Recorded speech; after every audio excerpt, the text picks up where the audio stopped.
بسم اللہ والحمد للہ والصلاة والسلام علیک یا رسول اللہ صلی اللہ تعالی علیہ وسلم۔ آج گفتگو آپ سماعت کریں گے کہ دعا کن الفاظوں کے ساتھ شروع کرنا چاہیے اور اس میں اعظم کیا ہے۔ دعا کن الفاظوں کے ساتھ ہمیں اس کی شروعات کرنی چاہیے اور پھر اس میں اعظم ہے کیا، اس حوالے سے میں یہ اور دعا کی قبولیت کے لیے اول آخر یا درمیان میں کیا پڑھنا چاہیے۔ سب سے پہلے حضرت عبداللہ بن بریدہ رضی اللہ تعالیٰ عنہ سے یہ مروی حدیث ہے، وہ کہتے ہیں کہ ان کے والد صاحب، ان کے والد بزرگوار بیان کرتے ہیں، روایت کرتے ہیں کہ جناب رسول اللہ صلی اللہ علیہ وسلم نے ایک صاحب کو یوں دعا کرتے ہوئے سماعت فرمایا۔ حضور نے ایک صحابی کو یوں دعا کرتے ہوئے سماعت کیا۔ وہ صحابی کیا دعا کر رہے تھے؟ اللہم انی اسألک بانی اشہد انک انت اللہ لا الہ الا انت الاحد الصمد الذی لم یلد ولم یولد ولم یکن لہ کفوا احد۔ وہ صحابی یہ دعا کر رہے تھے کہ اے میرے رب، میں تجھ سے سوال کرتا ہوں اور ان الفاظ کے وسیلے سے کہ میں شہادت دیتا ہوں کہ تو ہی اللہ ہے اور تیرے سوا کوئی معبود نہیں، اکیلا ہے تو، وہ بے نیاز ہے جس نے کسی کو نہیں جنا اور نہ کسی نے اسے جنا اور جس کا کوئی بھی ہمسر نہیں۔ یہ سن کر سید العالمین صلی اللہ علیہ وسلم نے فرمایا، تم نے اس اسم اعظم کے وسیلے سے دعا کی ہے جس کے وسیلے سے مانگا جائے تو ملتا ہے اور دعا کی جائے تو قبول فرمائی جاتی ہے۔ حضرت معاذ بن جبل کہتے ہیں کہ حضور صلی اللہ علیہ وسلم نے فرمایا، حضور نبی محتشم صلی اللہ علیہ وسلم نے ایک شخص کو سنا جو کہہ رہا تھا، یا ذل جلال والاکرام، اے عزت و عظمت اور بزرگی والے مولا، تو آپ صلی اللہ علیہ وسلم نے فرمایا تیری دعا قبول فرمائی گئی، تیری دعا قبول فرمائی گئی، اب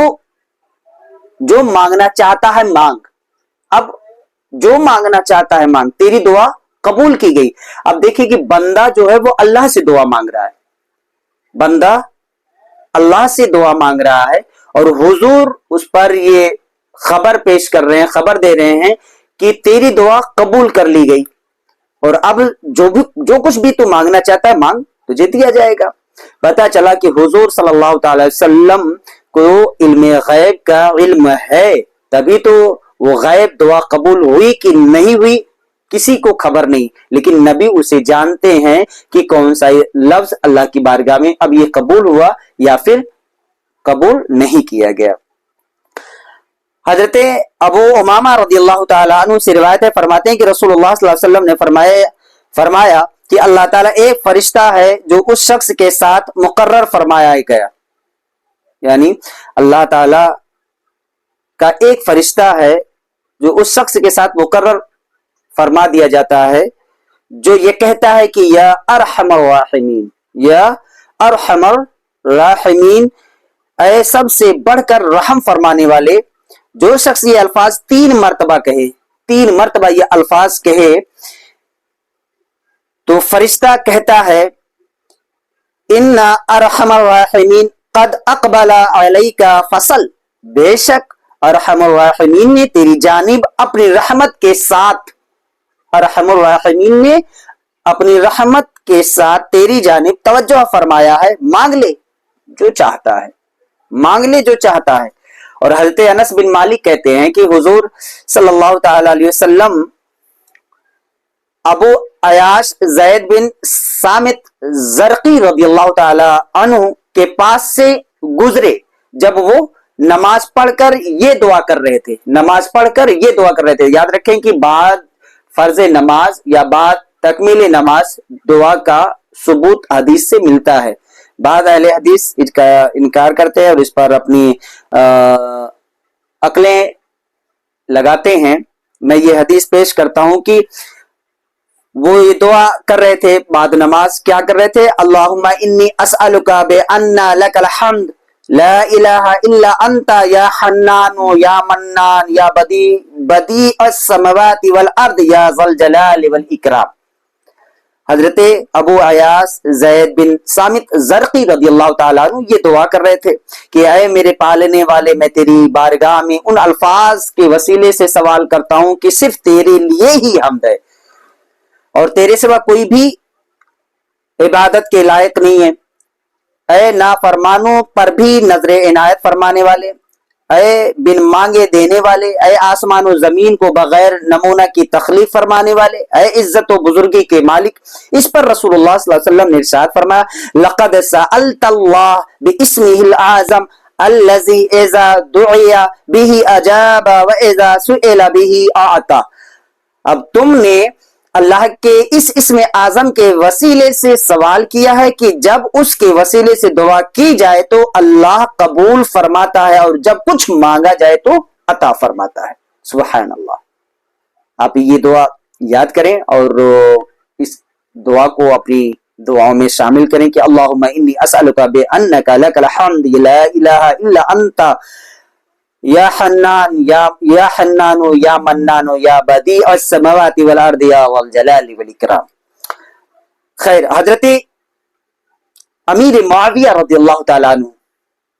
اب اس نام سے تو بہت سارے لوگوں کو تو بڑی آج کے دور میں چڑیں پیدا ہو گئی ہیں، جلن اور حسد پیدا ہو گیا، یہ اپنے اپنے نصیبے کی بات ہے، کس کے حصے میں کیا آتا ہے۔ حضرت امیر معاویہ بن ابی سفیان رضی اللہ تعالیٰ عنہما سے روایت ہے، فرماتے ہیں کہ میں نے رسول اللہ صلی اللہ علیہ وسلم کو یہ ارشاد فرماتے ہوئے سنا جو بندہ ان 5 کلمات کے ساتھ دعا کرے وہ جو چیز بھی اللہ سے مانگے گا اللہ اسے عطا فرمائے گا۔ وہ 5 کلمات کیا ہیں؟ لا الہ الا اللہ واللہ اکبر، لا الہ الا اللہ وحدہ لا شریک لہ، لہ الملک ولہ الحمد وہو علی کل شیء قدیر، لا الہ الا اللہ ولا حول ولا قوت الا باللہ۔ ان 5 کلماتوں کے ساتھ اب جو بھی دعا مانگے گا اللہ تعالیٰ اسے اس کی دعا کو قبول فرمائے گا۔ اور حضرت اسماء بن یزید رضی اللہ تعالیٰ عنہا سے روایت ہے، کہتی ہیں کہ نبی اعظم صلی اللہ علیہ وسلم نے فرمایا اللہ تعالیٰ کا اسم اعظم ان 2 آیتوں میں ہے، اللہ تعالیٰ کا اسم اعظم ان 2 آیتوں میں ہے۔ کون سی آیتیں ہیں؟ وَإِلَٰهُكُمْ إِلَٰهٌ وَاحِدٌ لَا إِلَٰهَ إِلَّا هُوَ الرَّحْمَٰنُ الرَّحِيمُ، اور تمہارا معبود ایک ہی معبود ہے، اس کے سوا کوئی معبود نہیں، وہی بڑی رحمت والا بڑا مہربان ہے۔ اور اللہ لا الہ الا هو الحی القیوم، اللہ ہے جس کے سوا کوئی معبود نہیں اور جو خود ہمیشہ زندہ اوروں کو قائم رکھنے والا ہے۔ حضرت ام المومنین سیدہ عائشہ صدیقہ رضی اللہ تعالیٰ عنہا سے روایت ہے، آپ فرماتی ہیں کہ میں نے سنا کہ رسول اللہ صلی اللہ علیہ وسلم ان الفاظ کے ساتھ دعا فرما رہے تھے۔ کون سے الفاظوں کے ساتھ؟ اللہم انی اسألک باسمک طاہری طیب مبارک احب الیک الذی اذا دعیت به اجبت واذا سئلت به اعطیت واذا استرحمت به رحمت واذا تفرجت به فرجتا۔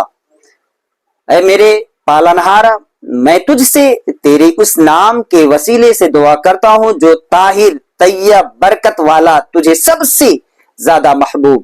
جب اس کے وسیلے سے دعا کی جائے تو تو قبول فرماتا ہے، جب اس کے طفیل تجھ سے سوال کیا جائے تو تو پورا فرما دیتا ہے، جب اس کے صدقے سے تجھ سے رحم کی استدعا کی جائے تو تو رحم فرماتا ہے، اور جب اس کے ذریعے تجھ سے مشکلات سے رہائی مانگی جائے تو مشکلات کو کھول دیتا ہے۔ ام المومنین حضرت عائشہ صدیقہ رضی اللہ تعالیٰ عنہ فرماتی ہیں کہ ایک روز سید عالم صلی اللہ علیہ وسلم فرمانے لگے، اے عائشہ کیا تمہیں معلوم ہے کہ اللہ تعالیٰ نے مجھے اپنا وہ نام بتا دیا ہے جس کے وسیلے سے دعا مانگی جائے تو دعا قبول فرماتا ہے؟ تو فرماتی ہیں حضرت ام المومنین رضی اللہ تعالیٰ عنہ فرماتی ہیں کہ میں نے عرض کیا یا رسول اللہ صلی اللہ علیہ وسلم میرے ماں باپ آپ پر صدقے واری ہو جائیں، مجھے بھی سکھا دیں۔ فرمایا وہ تمہیں بتانے کا نہیں ہے۔ سیدہ عائشہ کہتی ہیں کہ میں اٹھ کر چلی گئی اور کچھ دیر الگ بیٹھی رہی، پھر اٹھ کر آئی اور آپ کے سر انور کو بوسہ دیا، پھر آپ صلی اللہ علیہ وسلم سے گزارش کی یا رسول اللہ صلی اللہ علیہ وسلم آپ وہ نام مجھے بھی سکھا دیں۔ ارشاد فرمایا یا عائشہ وہ نام اس عظمت کا حامل ہے کہ میں تمہیں بتانا مناسب نہیں سمجھتا، اس کی شان یہ ہے کہ اس کے وسیلے سے دنیا کی چیز نہ مانگی جائے۔ اس اسم اعظم